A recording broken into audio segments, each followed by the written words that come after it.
Hey everybody, good morning. Morning. Good afternoon. It's 12:01. Well, it's morning somewhere. Morning somewhere. I'm Amy from Amy Sews and Mr. I'm Jim Jim from Maybe So. Suzio from Amy Sews, Amy Bachman Sew and Quilt. Yeah. A little bit of everybody. We stream across all our platforms today. So it's Make It Monday and it is Zipper Day. Yeah. All right, Jim's in charge now. Okay. I would say I have no idea what he's doing, but Yeah, we got to tweak that according to the closures there. I just do. Hang on. Let's see. Let's see if we can. That's it? Nope, that's over here. Let's do this. Get rid of it. Let's get rid of it. The banners. Oh, we're gonna have to leave it up there maybe till we figure this out. Yep, it may have to stay until we get it off of here. Oh well. I wasn't thinking about that. Me either. Didn't realize it didn't change. That's okay. It didn't change. It's fine. Can't get it off. So anyway, go ahead and do your thing, Jim. Okay. What I thought of talk about today was zipper applications, and the type whenever you're making a garment, let's say a dress, and you have a back zipper, and you want a really nice closure on that, and it seems like you follow the directions perfectly, follow all the details, how they tell you put it in, and it just doesn't work to the point where you're having to take it out and re-sew it and keep doing back and forth, and your fabric's getting frayed and you're getting frustrated. Well, I kind of think it's not really you, it's the technique, because I started playing with it, and I kind of came up with a little different way of doing it. I'm going to take you over to the overhead, because basically when we're doing our zippers, what we want to look is a look like this, where you have a really nice tight seam. And you can see here, I've used non-matching colors. So I have white fabric, blue zipper, and red stitching. And we want it to look like this, nice and smooth and tight. But quite often what we get is this, where it's gaping open. And no matter what you do, it keeps gaping open. And once you even put it on, you're going to see more and more of that zipper. And it gets very frustrating. And when I was studying the technique, to me, I realized I was using the wrong foot. Because if you kind of look at the way your machine's set up, I got a little illustration for you.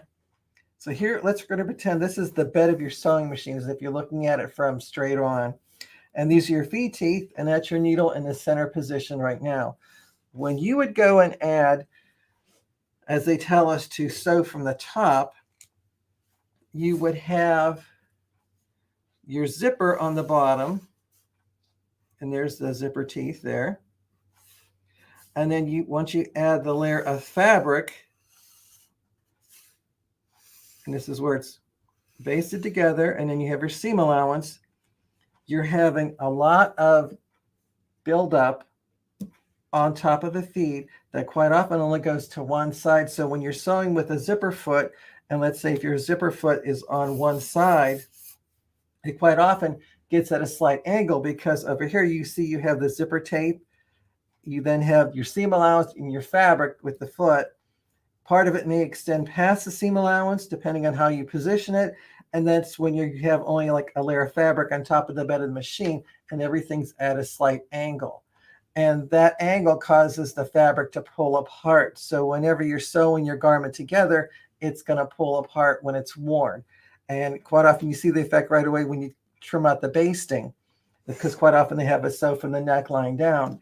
What I started to do instead was I started sewing from the hemline up to where I want the zipper to go. So if this was the back of my garment, I would be sewing from the hemline coming up to the certain point, back stitching, and then basting the rest of it down as normal.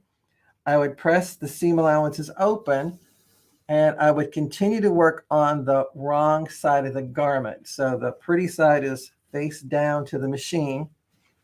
I'd then take my zipper tape, apply a little glue stick on the sides, line up the teeth to be perfectly perfectly in line with the the seam allowance there.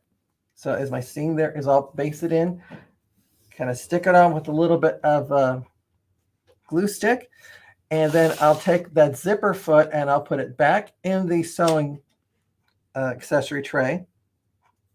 And I'll use a different foot. Quite often what I may use is like a braiding foot or a beading foot or even a candle wicking foot. And the reason for that is the back side of it has a groove that will ride right over the teeth perfectly, and it'll slide up and down. And then what I'll do is I'll go to the bottom of the basting to sew up to the neckline, put my needle in one position, so move the needle over to the far right and sew down one side, then go mirror image, go back up, and then sew down the left side. And by doing that, you'll get nice, even parallel stitching along that basted opening. So again, you want to make sure that your machine has perfectly balanced tensions so that the back side looks as good as the right side. And just by popping in a totally different foot than normal, you get a really nice look to it. So hopefully that kind of makes it a little simpler to work with your zippers by just using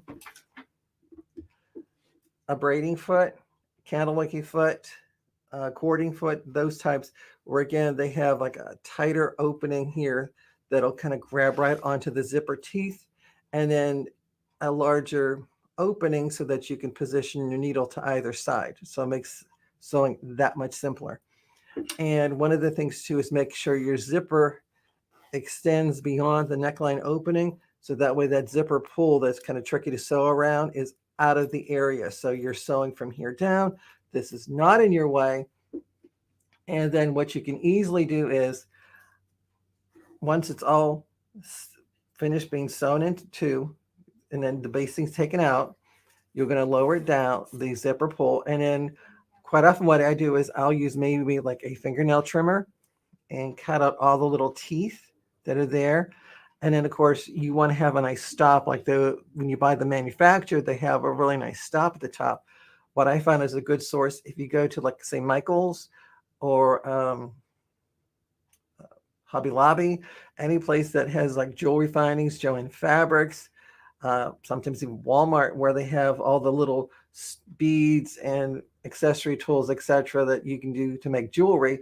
They have like a little clam shell that you can use to put on the ends of the heavier cording or fishing line that they use to do all the different types of beading effects. I found that you could take those and actually clamp that over the last 2 or 3 of the zipper teeth, clamp it in place with a pair of needle nose pliers, and it acts as a really nice stopper. So when you pull it up, the zipper stops moving.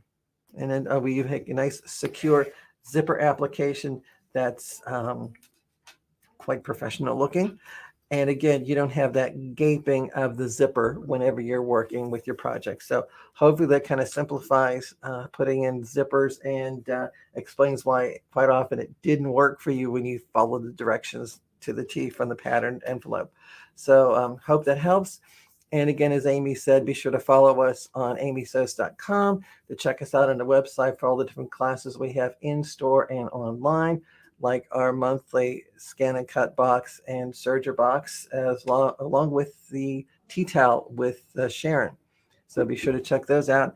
And if you like this, you can also go follow me at the sewingexpo.com, where I'm with the Original Sewing Quilt Expo, where we're traveling in the United States, teaching sewing enthusiasts like yourself. So hopefully we'll catch you online or in person. And always remember, as Amy says, the more you know, the more you sew. Have a great day.